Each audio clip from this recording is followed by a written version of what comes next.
Antonio Gramsci might not be the first name that comes to mind when we think about leadership, but maybe he should be. He was born in 1891 on the island of Sardinia in Italy, and he spent much of his life trying to understand how power really works, not just in politics or the economy, but in everyday life. He was one of the founders of the Italian Communist Party, and for that, he was thrown into prison by Mussolini's regime.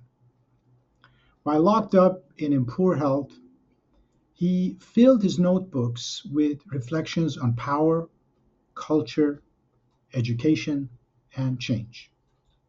Those writings later became some of the most influential political theory of the 20th century.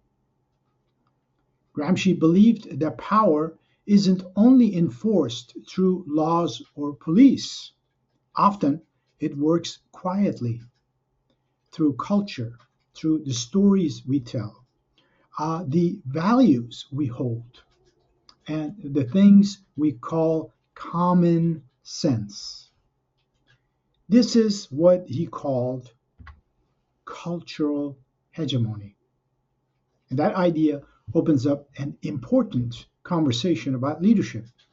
If leadership is just about control or authority, then we're missing the deeper story.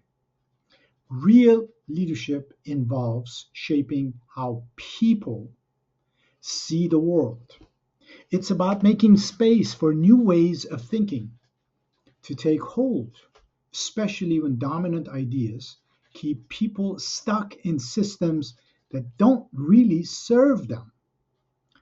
He also had this powerful concept of the organic intellectual. Basically, these are people who don't just live in academic institutions.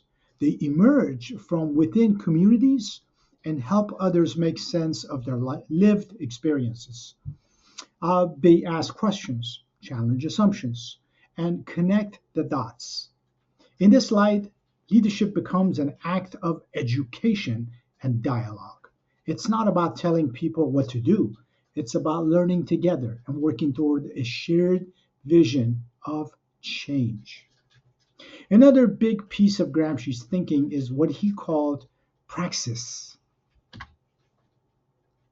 the connection between reflection and action. He believed that thinking without acting is empty, and acting without thinking is dangerous. That's where leaders come in. They help people connect the big picture of daily life, they move ideas into motion, and they stay grounded in history while keeping their eyes on a better future. In short, Gramsci gives us a very different picture of leadership. It's not about charisma or authority, it's about responsibility. It's about doing the slow, hard work of building trust, shifting perspectives, and helping people see that another world is possible.